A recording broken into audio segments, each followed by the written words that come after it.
Do you have small calves? Do you have small chest compared to your upper body? Or maybe your lats need more development compared to your everything? Well, I was in the same exact situation. You see, I found myself in a situation where my legs compared to my upper body were just tremendously bigger. So I had to come up with a solution, and within a year I saw tremendous growth in my upper body. I managed to bring up my chest, my biceps, and my physique finally had that flow that I was looking for. And all this due to the system that I created called PIP. Today I will be walking you through this system, and hopefully you can utilize it and maybe bring up that one muscle that is just smaller than everything else. Let's start with P for prioritization.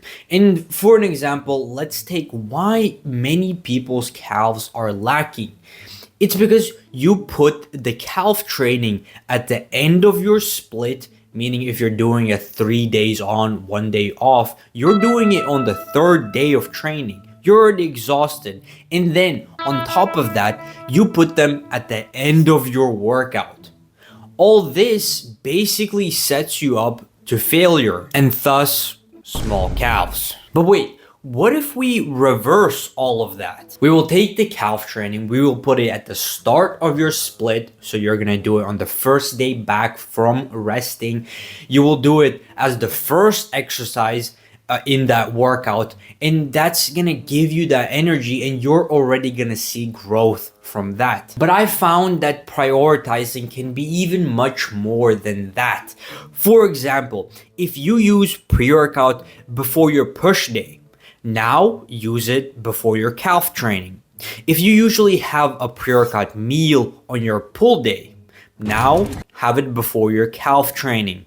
And even if you eat bigger meals on push days compared to the rest of the days, now eat it after your calf training.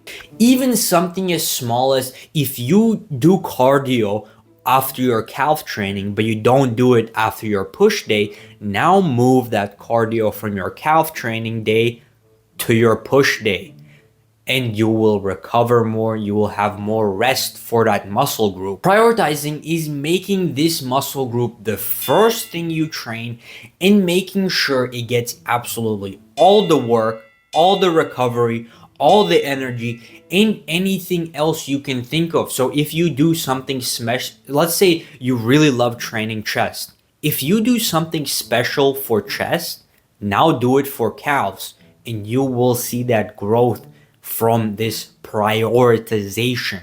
So to kind of go back to our example, whatever muscle you want to grow, you will move it to the start of your split, to the start of your workout. You will consume any energy right before said workout and maximize recovery by moving anything else taxing to other days. With all this, you'll be setting yourself up for success from the very beginning. Now, moving on to the second letter, I stands for intention. You see, if you're trying to bring up a certain muscle, if you're trying to train it, you have to train it with the intention of it growing, with it getting all the stimulus that it can possibly get. A great example for me was my chest. You see, I used to do a lot of bench press. However, my chest would stay small. On the other hand, my shoulders would grow immensely. The problem was I was not training with intention. And whenever doing bench press, all the stimulus would go into my shoulders. When I made a couple small tweaks to the bench press, such as retracting my shoulders, slowing down the eccentric, pausing at the bottom, not exploding from the bottom, but driving out of the bottom, and not letting my form break down as I get closer to failure, I immediately saw growth in my chest, and it was huge. Another great example of training with the intention of growing target muscle is lateral raises. You see, many people will use momentum. They will swing the dumbbells and use their traps to shrug up the weight. The result?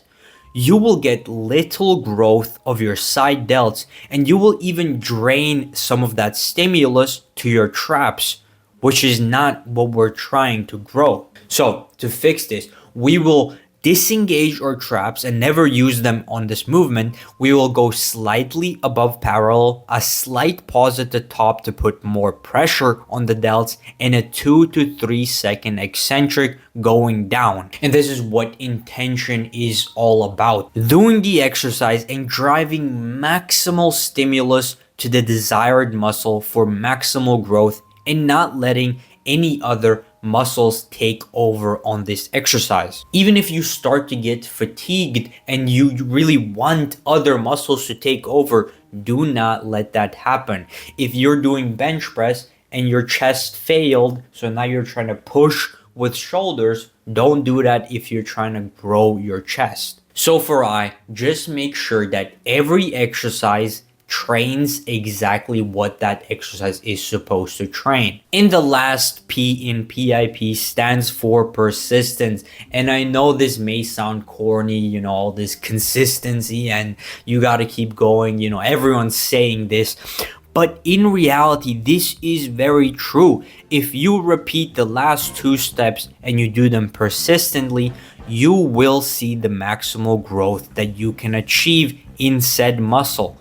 And whether it takes weeks, months, years for the muscle to catch up to the rest of the body, as long as you follow these 3 principles, you will get there. So to kind of round it all up, if you want to bring up a certain muscle, if you want to grow a certain muscle to kind of match the rest of your body, you will first of all move it to the start of your split and workout, as well as you will give it maximal energy and recovery. You will train that muscle with complete intention on every exercise and make sure it gets all the stimulus that it's supposed to. And lastly, you will persist and keep at it like a good boy. Anyways, folks, that'll be it, and I'll see you in the next one.